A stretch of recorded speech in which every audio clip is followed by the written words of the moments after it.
Welcome to the Travel Podcast by ExcursionPass. Hey everyone. Picture yourself arriving in a massive, ancient, just totally chaotic city like Barcelona. You just stepped off a plane or, maybe a train. And you were exhausted. Oh, completely. The jet lag is just sort of creeping into the back of your eyes. The Mediterranean sun is super bright. Yeah. And the streets around you are absolutely buzzing. I mean, traffic, mopeds, thousands of other people. Yep, sensory overload. Exactly. So do you just start wandering aimlessly? Yeah. Like staring down at a basic map app on your phone that keeps, recalibrating and spinning in circles? Oh, I hate that. The little blue dot just jumping around. Right. Or do you hand over the reins to a local who actually knows the secrets buried under the pavement? Today, we are doing a deep dive into the absolute best ways to experience a new city. It's basically the ultimate traveler's dilemma because, we spend all this money to go somewhere new, and then we waste the first 2 days just trying to figure out how to walk from our hotel to a coffee shop without getting hopelessly lost.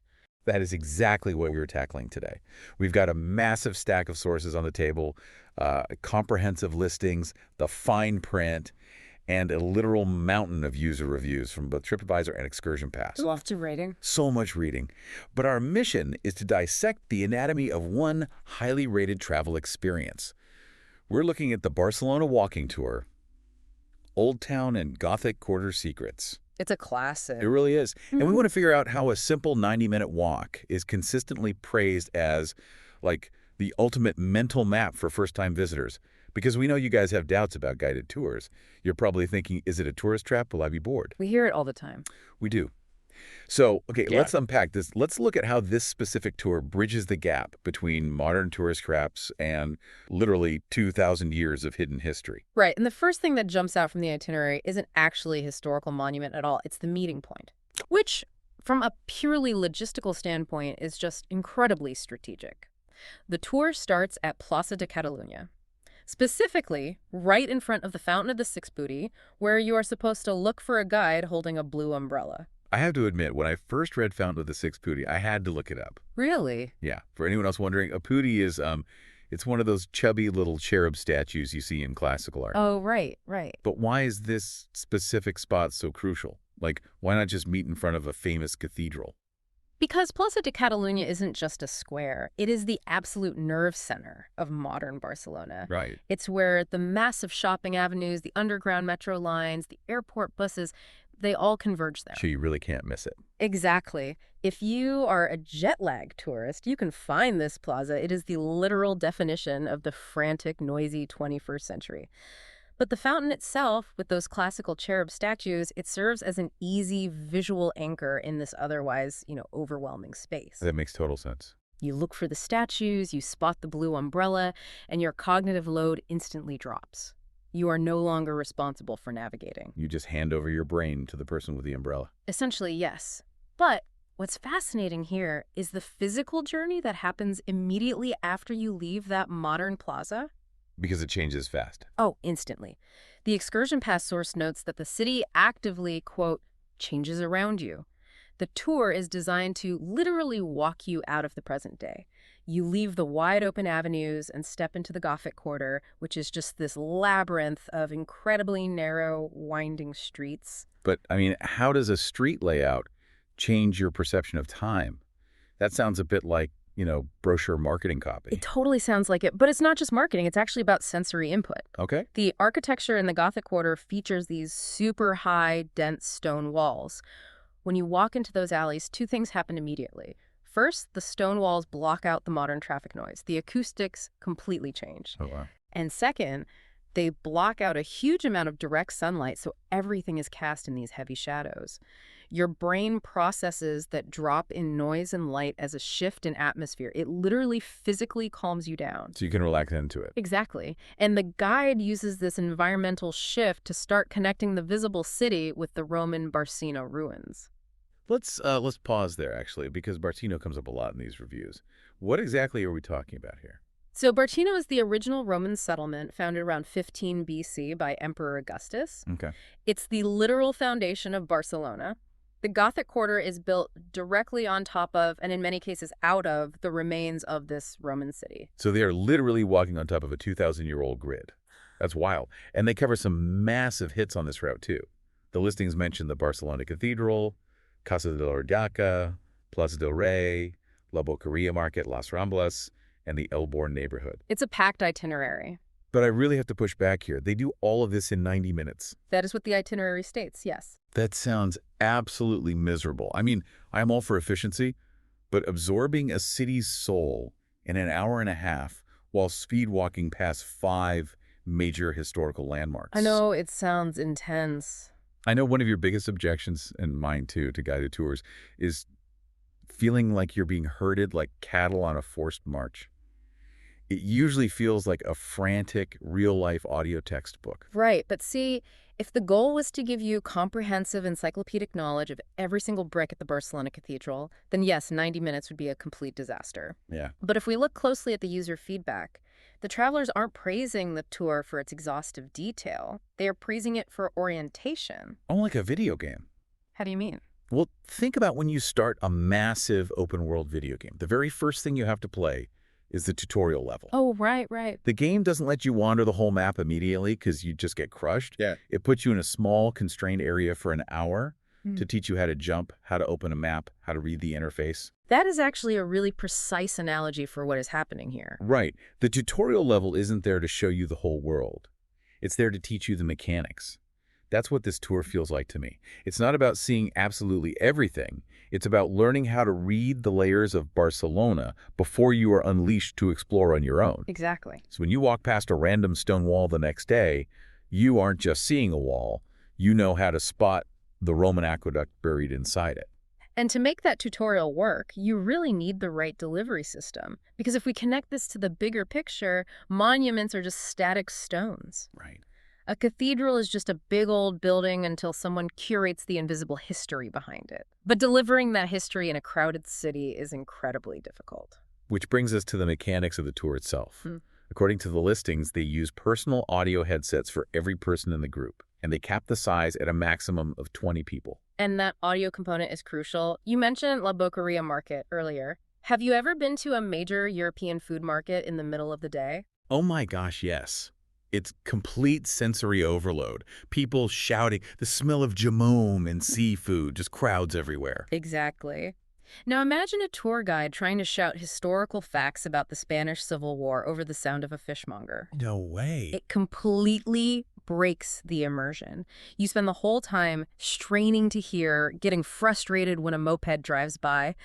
The headsets change the dynamic entirely. It creates this cool little intimate bubble. Yeah. You're walking through a totally chaotic market, but in your ears, you're hearing the serene, focused voice of a storyteller. It feels more like listening to a great audio documentary, but the visuals are happening live right in front of you. It does, but we shouldn't give the headsets all the credit, right? Okay. A boring guide with a good headset is just high-definition boredom. That is so true. The technology only amplifies what the guide is actually saying.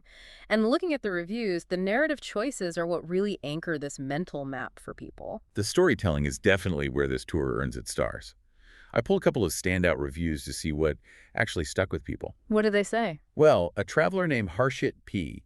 wrote in July 2025 that the highlight for him was finding ancient Roman columns tucked behind a completely nondescript courtyard.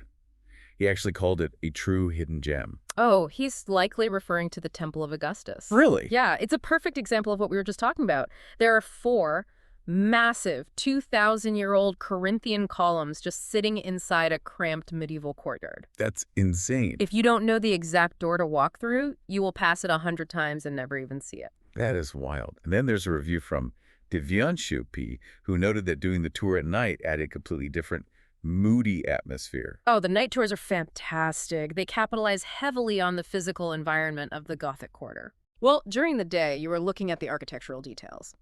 But at night, the darkness hides the modern elements. You know, the power lines, the modern signs, the yellow streetlights cast these long shadows on the cobblestones. Oh, that sounds beautiful. It is. It becomes a lot easier for your brain to suspend disbelief and just accept the medieval history. Which perfectly tees up the guide that multiple people mentioned by name. A reviewer named Drashti P. specifically called out her guide, Mark. Mark seems to be a legend. He really does. And what fascinated me is what Mark chose to talk about. He didn't just rattle off a list of dates and dead kings. Drashti said he infused the walk with tales of medieval love, Civil War resistance, and local ghost legends. Folklore is an incredibly powerful pedagogical tool. I mean, Mhm. the human brain is terrible at remembering isolated dates like, oh, this cathedral was consecrated in 1339. I already forgot that date. Exactly. But the brain is hardwired to remember a story about a medieval ghost haunting a specific alleyway. Because it gives the stones a personality. You aren't looking at a defensive wall, you're looking at the spot where local citizens resisted the Spanish Civil War. It just humanizes the architecture. It demonstrates how many lives this one small quarter of the city has lived. The Roman era, the medieval era, the modern Civil War. The guide is using narrative to compress 2,000 years into 90 minutes of, digestible emotion. And here's where it gets really interesting.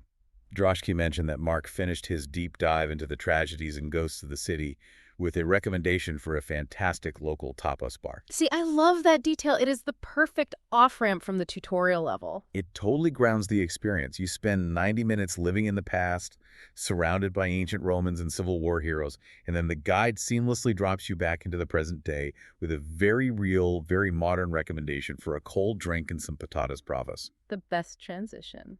It really proves that the tour isn't just some rigid academic exercise. It's a practical tool for enjoying your vacation tonight. Right. But as much as we are painting this highly romantic picture of shadowy streets and delicious tapas, we do have to bring things back to the modern reality. Unfortunately, yes. Because before you can eat the tapas, you have to survive the booking process. So true. Let's dig into the fine print. The operator of this tour is a company called Golden Tour Guide. And their track record is, frankly, staggering. Yeah, it really is. On TripAdvisor, they hold a 4.7 out of 5 average rating across nearly 8,000 reviews.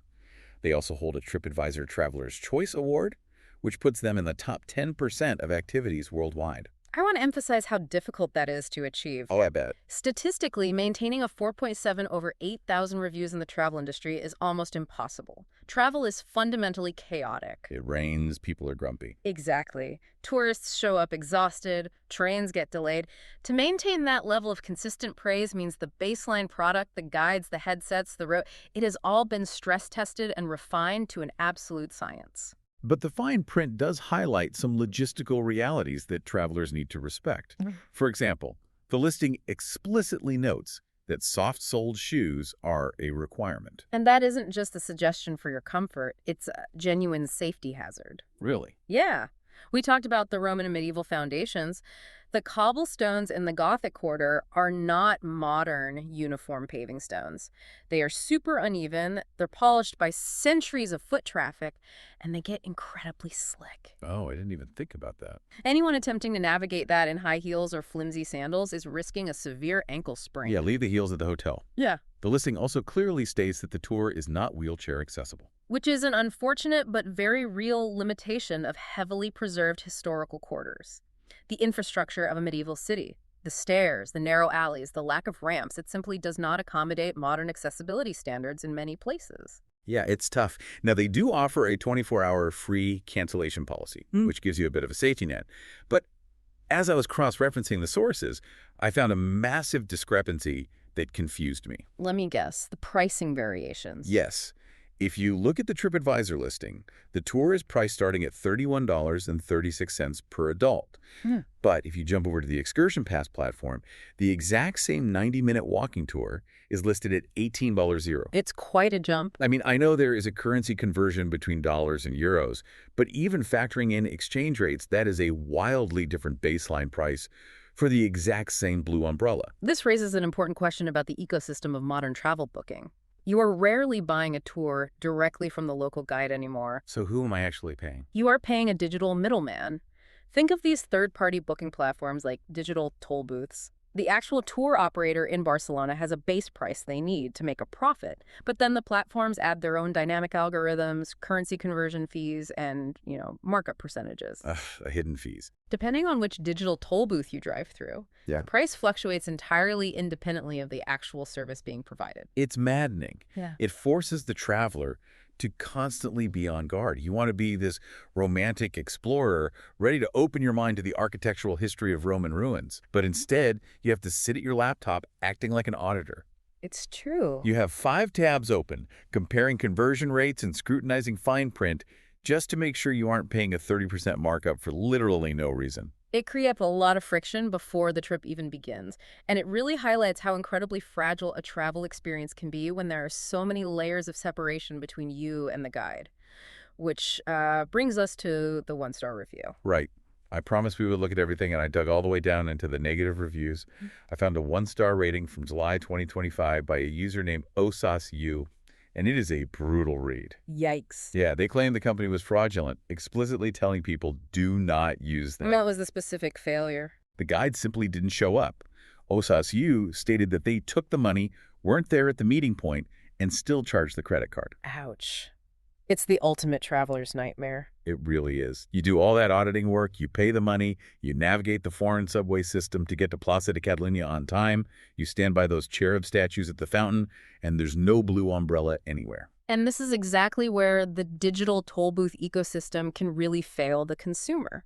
We don't have golden tour guides side of the story for this specific incident. Sure. But often, in cases like this, it's a breakdown in communication between the platform and the local operator.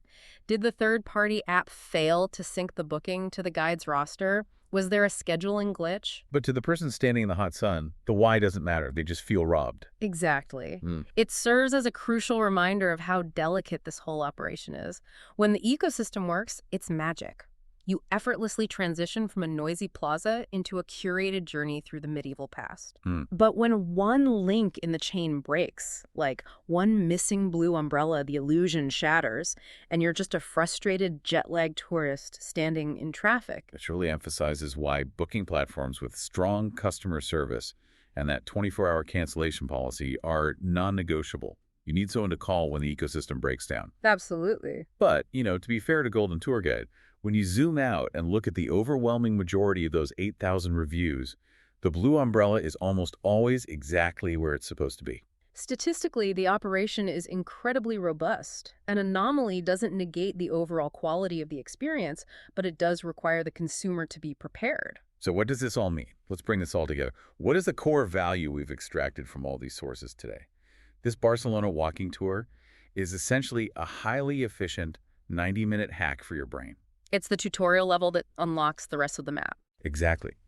It means that investing a relatively small amount of time and a handful of euros, depending on which digital toll booth you use on your very first day, pays massive dividends for the rest of your vacation. It really does.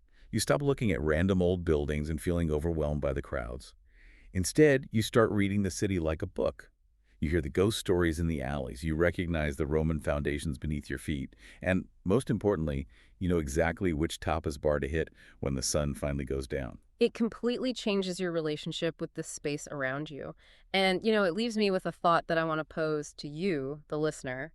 We've spent this time dissecting Barcelona, but think about your own hometown. Oh, that's interesting. The place you live right now where you walk every single day. If a local historian had exactly 90 minutes to walk a group of strangers through your city center, what would they show them? What invisible history, what forgotten local ghosts or hidden foundations would they point out to explain the soul of your city? I honestly don't think I'd know where to take them. And that's the point. Would you even know where to find those hidden gems yourself? Or do you walk past the history of your own city every single day without noticing the layers simply because no one ever handed you a headset and told you the story? Wow. Sometimes it takes playing the tourist to realize how much magic is hiding right in front of us. I love that perspective. The history is always there, whether you are standing on a 2,000-year-old Roman grid or just walking down your own street. You just need to know how to look for it. Or at the very least, find someone with a blue umbrella to point it out for you. Thank you so much for joining us on this deep dive. We hope we've armed you with a little more insight for your next adventure. Until next time, keep exploring and stay curious.